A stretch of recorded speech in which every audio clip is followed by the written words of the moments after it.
On February 26th, 2022, the global financial system crossed a line it had never crossed before. A sovereign nation was cut off from the world's dominant payment network, not by warships or blockades, but by keystrokes and legal orders.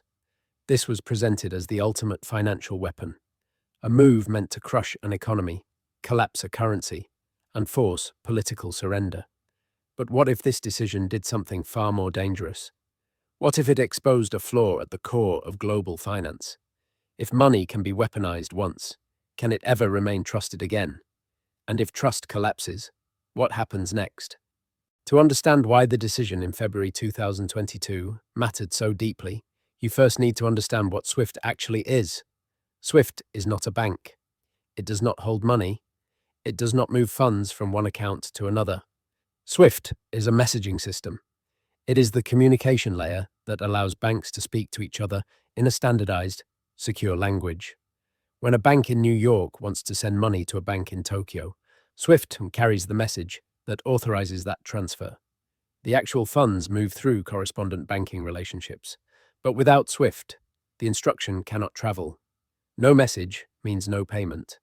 No payment means no trade. In a world built on cross-border transactions, that communication layer becomes the nervous system of global finance. Time 0.5s. SWIFT was created in 1973 by 239 banks across 15 countries. Before SWIFT, international payments relied on telex. Telex was slow, insecure, and prone to errors. SWIFT replaced this with standardized formats, encryption, and reliability.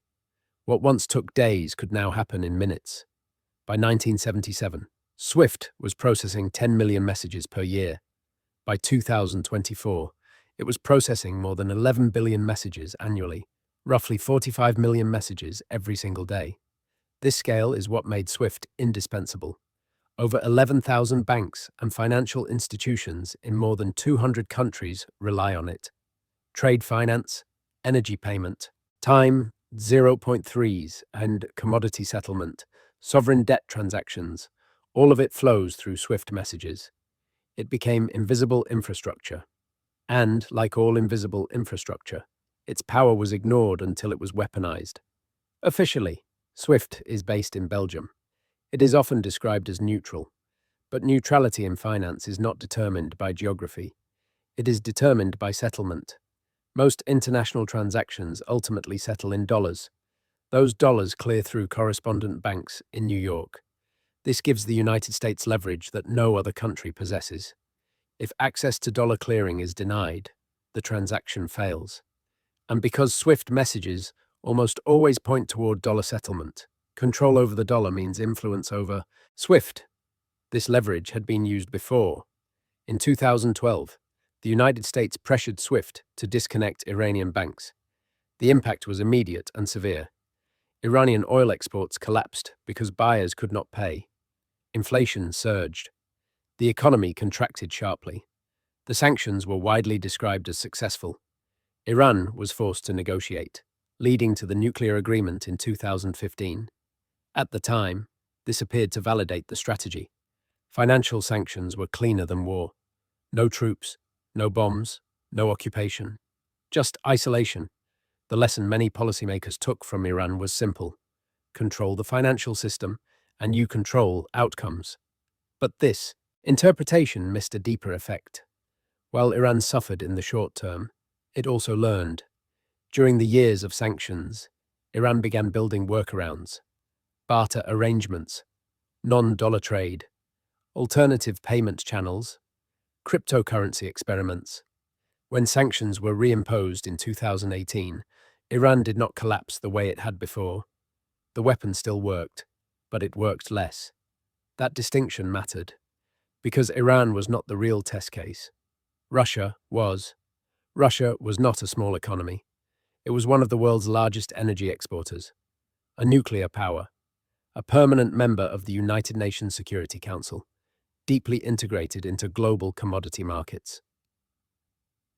Cutting Russia off from SWIFT was not just a sanction, it was a declaration. It said that access to the global financial system was conditional. conditional on political alignment. Every government watching understood the implication. If Russia could be excluded, anyone could be excluded.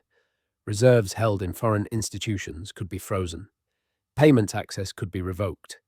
Economic life could be interrupted overnight. This was no longer about Russia. It was about precedent. When the announcement came on February 26, 2022, the reaction was immediate. The ruble collapsed. Russian markets shut down. Western media declared victory. The assumption was that Russia would implode within months. The financial weapon had been deployed at full force. But the assumption rested on an outdated model. It assumed a world with no alternatives. A world where SWIFT was irreplaceable. A world where dollar settlement was unavoidable. That world no longer existed. What followed was not the collapse of Russia, but the exposure of a system-level vulnerability. The moment SWIFT was used as a weapon, it stopped being neutral infrastructure. It became a strategic liability, not just for the target, but for everyone dependent on it. This is the point where history becomes relevant, because this was not the first time a dominant power weaponized financial infrastructure. And every time it happened before, the same sequence followed. Control. Weaponization. Adaptation. Hedging. Decline. The decision in 2022 did not invent this pattern. It activated it. The idea that financial power can be used without long-term consequences is relatively new. For most of modern history, finance and war were treated as separate domains. Armies fought, borders shifted, but contracts were honored. Capital was supposed to be neutral. That assumption collapsed in the early 20th century. Before the First World War, Britain sat at the center of global finance. The British pound was the world's reserve currency. The City of London cleared the majority of international trade. Roughly two-thirds of global reserves were held in sterling. If you were a neutral country, holding assets in London was considered the safest possible choice. That changed in August 1914. When war broke out, Britain passed the Trading with the Enemy Act. For the first time, a dominant financial power formally authorized the seizure and freezing of private and sovereign assets belonging to an enemy state. German-owned businesses, bank accounts, ships, and property across the British Empire were confiscated. Access to London's financial markets was cut off. German trade collapsed almost overnight. From a tactical perspective, the move worked. Germany lost access to capital. Its overseas assets vanished. Britain believed it had discovered a decisive non-military weapon, but the deeper impact was not on Germany. It was on everyone else. Neutral countries were watching closely. If Britain could seize German assets during a conflict, then any country's wealth held in London was vulnerable to British political decisions. Safety was no longer guaranteed by neutrality. It was guaranteed only by alignment. After the war ended, this realization reshaped global finance. Countries began diversifying away from London. Gold holdings increased. Accounts were opened in New York, Paris, and other emerging centers. Capital flowed out of Britain, slowly at first, then steadily. The United States benefited directly. During the 1920s, New York grew into a rival financial hub. By 1920, the United States held more gold than Britain. By 1925, dollar-based finance was competing with sterling on equal footing. And by 1944, at Bretton Woods, the transition was formalized. The dollar replaced the pound as the world's reserve currency. Britain's decline did not happen overnight. It took roughly 30 years. But the starting point was clear. The moment Britain weaponized finance, trust eroded. And once trust erodes, diversification becomes rational. This was the first full cycle of financial weaponization. Control of the system. Use of that control for political objectives. Adaptation by targets. Hedging by neutrals. Loss of dominance. The pattern would repeat. The second major example came in 1979. After the Iranian Revolution, American diplomats were taken hostage in Tehran. In response, the United States froze Iranian assets held in American banks. Roughly $12 billion were immobilized. At the time, this was the largest asset freeze in history. Again, the justification seemed straightforward. Iran had violated international norms. The freeze applied pressure, and in the short term, it worked. The hostages were released in January 1981. But once again, the unintended audience was larger than the target. Oil-producing countries, particularly in the Middle East, drew a clear conclusion. If the United States could freeze Iranian reserves through executive authority, then dollar assets held in New York were not sovereign. They were conditional. Political disagreement could trigger confiscatio. Time 0.5s. Throughout the 1980s, major reserve holders adjusted their behavior. Dollar holdings declined as a share of reserves. Gold purchases increased. Accounts were diversified into Europe and Asia. The dollar remained dominant, but the perception of absolute safety was gone. This was not a collapse. It was a shift. Slow, incremental, but persistent. By the time the Cold War ended, the United States had normalized financial sanctions as a tool of statecraft. What began as exceptional became routine. Terrorist financing, rogue states, political adversaries. Each use reinforced the idea that finance was an extension of foreign policy.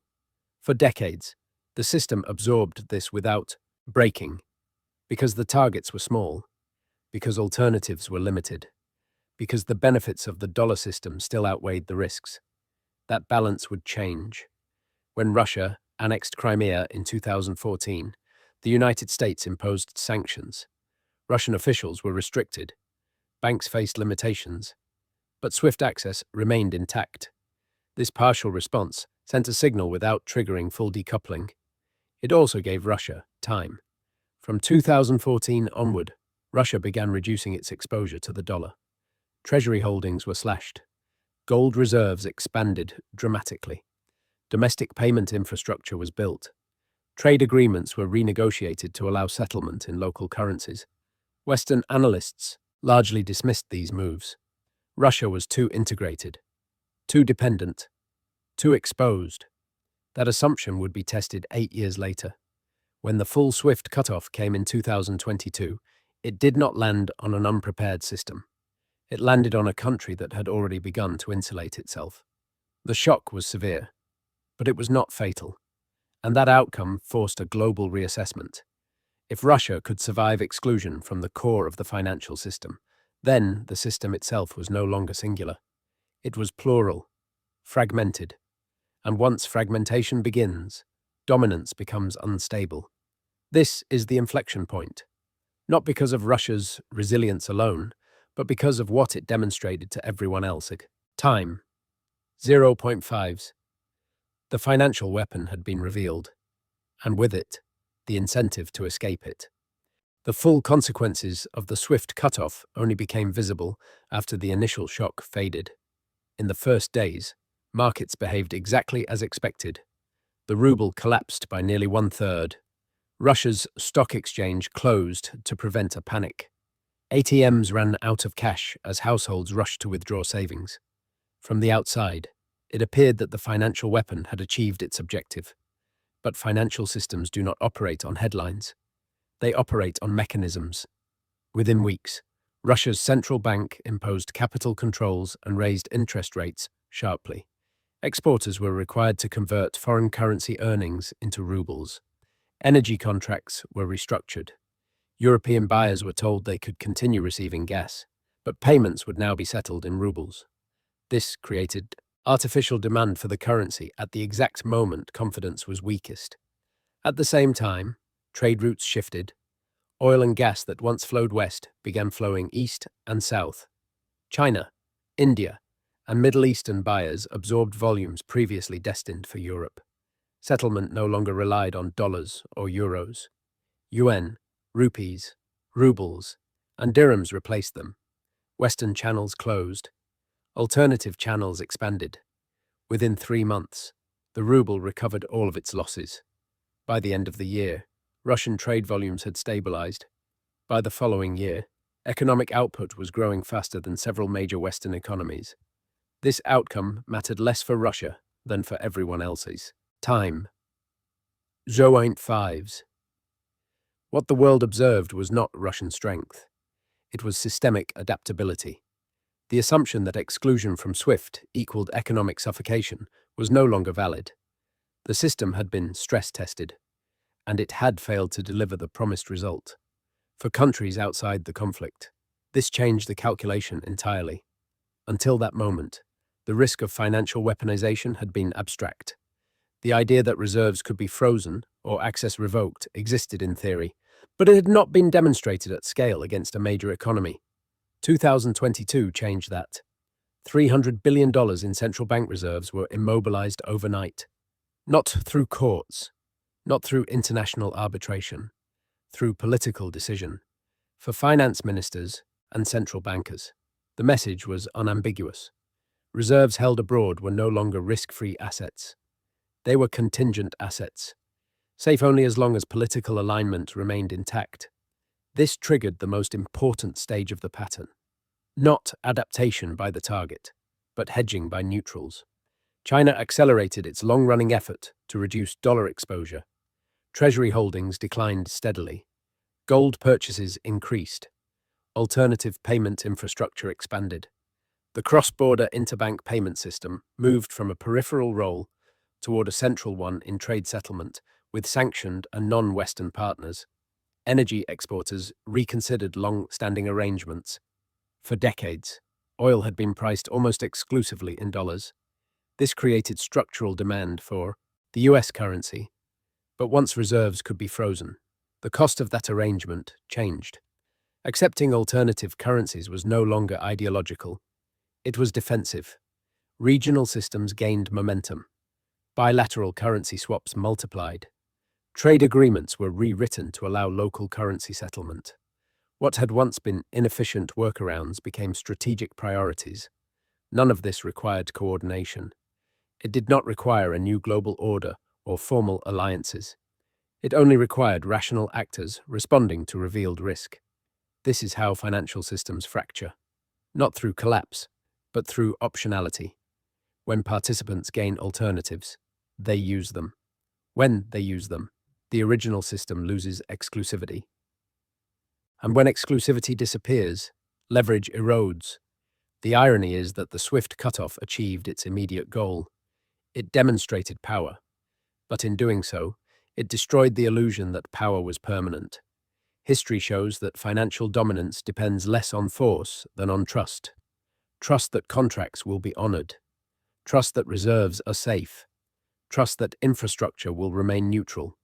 Once that trust is broken, it cannot be restored through policy statements or reassurances. It can only be replaced by diversification.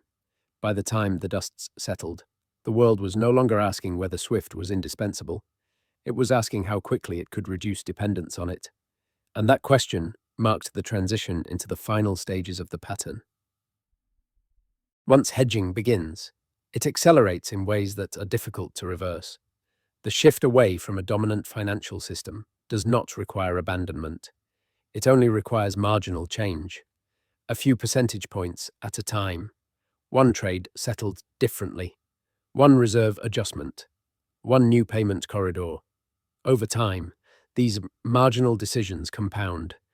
This is where the data becomes critical. Before the sanctions, the vast majority of Russian trade was settled in dollars and euros. Within 2 years, a substantial share had moved into alternative currencies. Trade with China shifted almost entirely into yuan and rubles. Trade with India moved into rupees. Energy exports to the Middle East increasingly settled in local currencies. This was not symbolic. It was operational. China's payment infrastructure scaled rapidly. The cross-border interbank payment system expanded both in volume and reach. More institutions connected. More countries participated. What had once been a regional supplement began functioning as a parallel network. At the same time, central banks altered reserve strategy. Gold purchases surged to levels not seen since the collapse of the Bretton Woods system. This was not speculation. It was insurance. Gold cannot be frozen by executive order.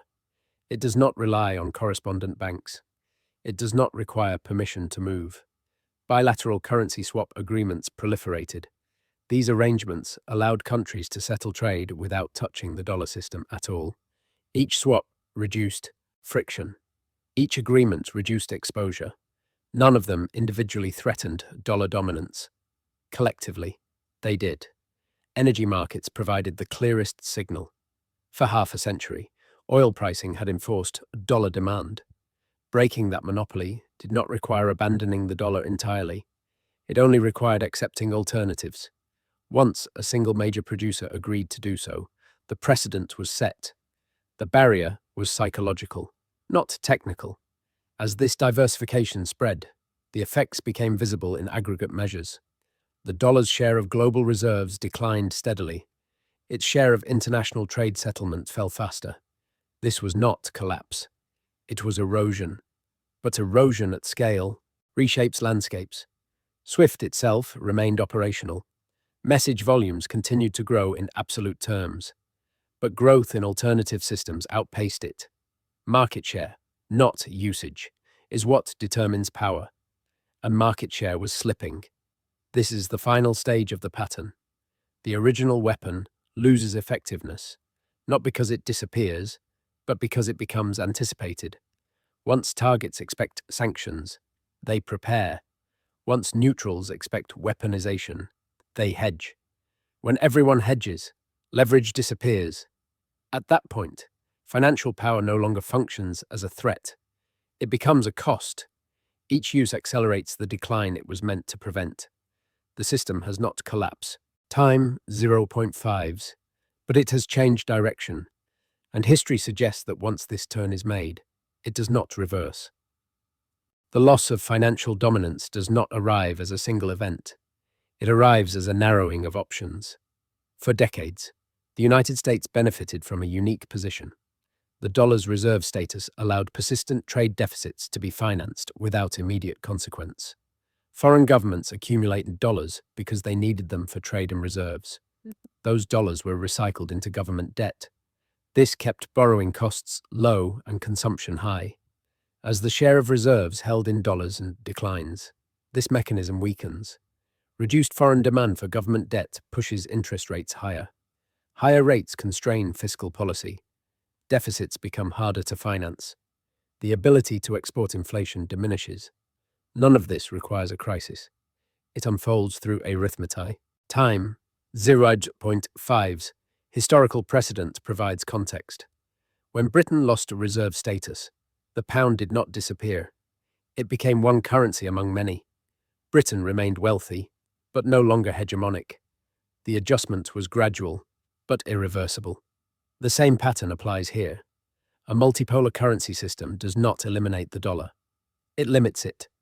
In such a system, sanctions lose potency. Freezing reserves no longer paralyzes economies. Cutting payment access no longer guarantees isolation. Financial weapons function only when alternatives are absent. Once alternatives exist, deterrence fades. The strategic winners are not necessarily those with the largest militaries, but those with optionality. Countries able to trade across systems gain leverage. Middle powers benefit from flexibility. They can settle in multiple currencies. They can shift partners. They are not forced into alignment by infrastructure. Gold regains importance, not as a relic, but as a neutral reserve. Payment networks compete. Regional systems flourish. Efficiency declines, but resilience increases. The largest beneficiary of this transition is China, not because of confrontation, but because of patience. While others relied on dominance, China built redundancy, manufacturing scale, trade volume, payment infrastructure, and reserves aligned toward a multipolar outcome. Russia's role was catalytic. Time 0.5s. By surviving exclusion, it disproved a core assumption. That demonstration effect altered global behavior more than any policy announcement could. The largest losers are those most invested in the old structure. Reserve holders concentrated in a single currency. Financial institutions dependent on monopoly infrastructure. States that assumed leverage would remain cost-free. This is not collapse. It is normalization. The system is returning to a state where power is distributed, not centralized. where finance reflects geopolitics rather than enforcing it. The weapon that once guaranteed compliance now accelerates divergence. That is the end state of financial weaponization. Not defeat through force, but decline through overuse. At the end of every financial cycle, there is a moment that becomes obvious only in hindsight. A decision that seemed logical at the time. A tool that appeared decisive. A victory that revealed itself to be a turning point in the opposite direction. For historians, February 26th, 2022 will likely be that moment. Not because sanctions failed immediately. They did not. The shock was real. Markets reacted. Pressure was applied. But financial power is not measured by shock. It is measured by endurance. And endurance depends on trust. Once reserves were frozen and payment access was revoked at scale, the lesson was absorbed globally. Financial infrastructure was no longer neutral. It was conditional, and conditional systems invite exit strategies. From that point forward, behavior changed. Not loudly, not all at once. Quietly, incrementally, rationally. Countries did not abandon the dollar overnight. They reduced exposure. They tested alternatives. They built redundancy. Each step made the next step easier. Each hedge reduced vulnerability. And each reduction in vulnerability weakened the original threat. This is why financial weapons resemble nuclear weapons. They can be used once. After that, their effectiveness declines rapidly. Defenses are built. Expectations shift. The fear dissipates. The United States could have preserved dominance through stability, openness, and predictability. Instead, it chose leverage. Leverage delivered short-term compliance against smaller targets, but against a major system. It accelerated fragmentation. The result is not chaos. It is a multipolar financial order, one where no single currency dictates terms, one where no single network controls access, one where power is dispersed across systems rather than concentrated in one. In such a world, influence must be earned continuously. It cannot be enforced structurally. This is not the end of the dollar. It is the end of unquestioned dollar dominance. The pattern is complete. Control led to weaponization. Weaponization triggered adaptatio. Time 0.5s. Adaptation encouraged hedging. Hedging eroded power. Not through rebellion, through design. And once the architecture changes, it does not return to its previous form. When systems lose dominance, they rarely announce it. There is no formal declaration, no ceremony, no clear handover. The change reveals itself through behavior, through choices made quietly by institutions, central banks, and governments responding to incentives that no longer point in the same direction. This is where the current moment sits. The dollar still occupies the largest share of global reserves. SWIFT still processes enormous volumes of messages every day. On the surface, the system appears intact. But dominance is not defined by size alone. It is defined by indispensability. And indispensability has been compromised. History offers a guide, not a prophecy. When Britain lost reserve currency status, time 0.3s, it was not because the pound collapsed. It was because alternatives matured faster than Britain expected. War accelerated the process. But the mechanism was already in motion. Once trust eroded, diversification became permanent. The same dynamic is visible now.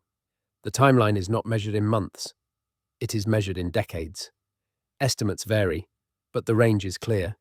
Somewhere between 15 and 25 years from the moment financial weaponization peaked, dominance fades into plurality. Not erased, rebalanced. Technology compresses this timeline. Payment systems scale faster than ever. Currency swaps can be activated instantly. Trade corridors can reroute in months, not decades. What once required a generation now requires a few budget cycles. The implications are structural. Budget deficits become constraints instead of conveniences. Sanctions become signals instead of controls. Monetary policy becomes domestic rather than global. Living standards adjust, not catastrophically, but persistently. None of this implies collapse. It implies limits. The most important outcome is not who replaces whom. It is that no single actor replaces anyone entirely. The future is fragmented. Overlapping systems, competing currencies, redundant infrastructure. In that world, power shifts from enforcement to coordination, from coercion to credibility. The swift cutoff did not destroy the dollar overnight. It did something more consequential. It taught the world that dependence is a vulnerability, and once that lesson is learned, it cannot be unlearned. This is why historians may look back at early 2022 not as the height of financial power, but as the moment its boundaries became visible. Not the collapse of a system, the exposure of its limits. Every dominant system eventually confronts the cost of its own success. The very tools that secure influence begin to shape behavior in unintended ways. When leverage is abundant, it is used. When it is used repeatedly, it reshapes incentives. And when incentives change, systems evolve. This is the quiet conclusion of the pattern. Financial dominance was never just about currency. It was about confidence. Confidence that rules would remain stable. Confidence that infrastructure would remain neutral. Confidence that participation did not require political alignment. Once those assumptions fractured, the logic of the system shifted with them. The world did not reject the dollar. It reduced its dependence on it. It did not abandon Swiffer. Time, its 0.5s. It limited its exposure to it. These distinctions matter because they describe a transition, not a rupture. What replaced certainty was optionality. Optionality is incompatible with hegemony. When participants can choose, no single system commands obedience. Influence becomes conditional. It must be renewed continuously rather than assumed indefinitely. This is why the use of financial weapons carries a paradox. The more effective they appear in the moment, the faster they undermine the foundation that made them effective in the first place. Power exercise structurally invites alternatives. Alternatives invite diversification. Diversification dissolves dominance. The decision taken in February 2022 did not end an era instantly. It began its unwinding.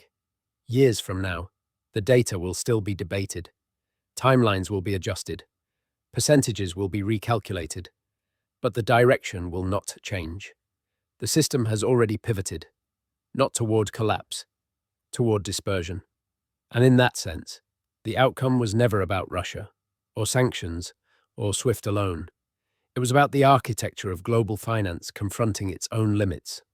Once those limits were revealed, the response was inevitable. The weapon worked once.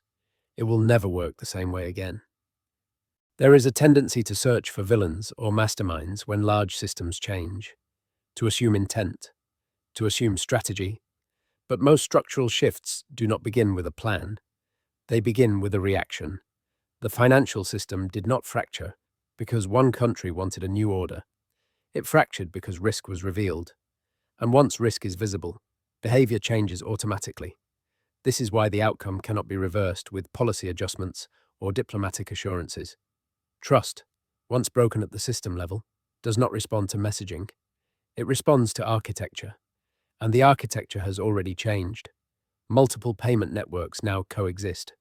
Multiple settlement currencies now operate in parallel. Reserves are spread across assets that cannot be frozen by decree. Trade no longer flows through a single channel by default. This creates inefficiencies. Costs rise. Friction increases. But resilience improves. The system becomes harder to control and harder to weaponize. That trade-off is now widely accepted. From a historical perspective, this moment fits cleanly into a recurring pattern.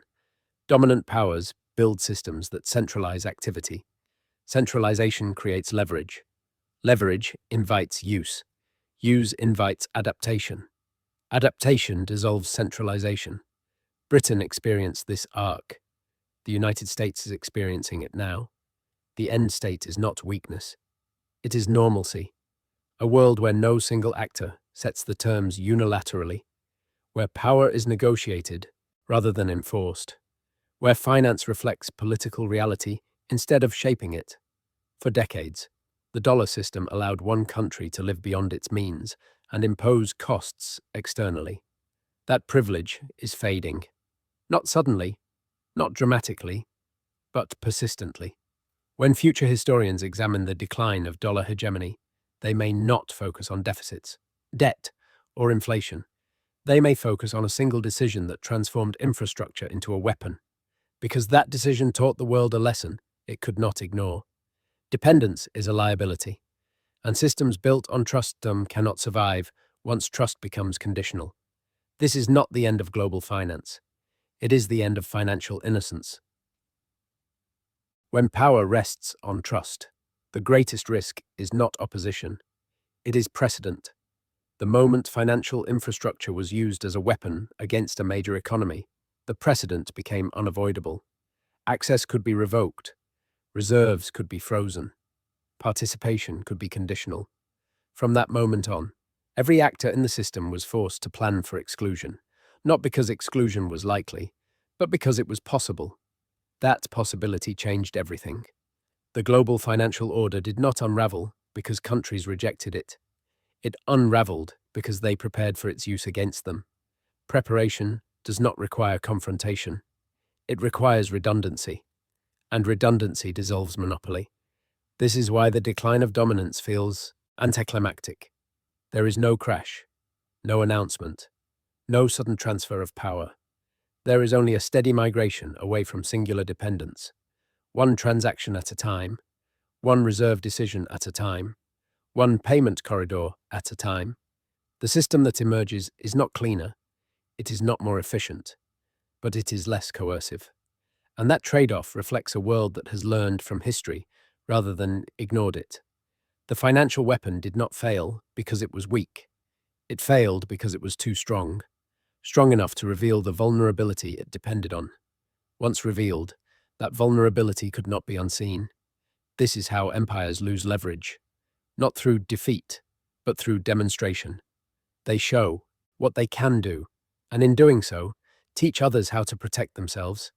February 2022 will not be remembered as the moment the dollar collapsed. It will be remembered as the moment its dominance became optional. Not with a bang, but with a lesson.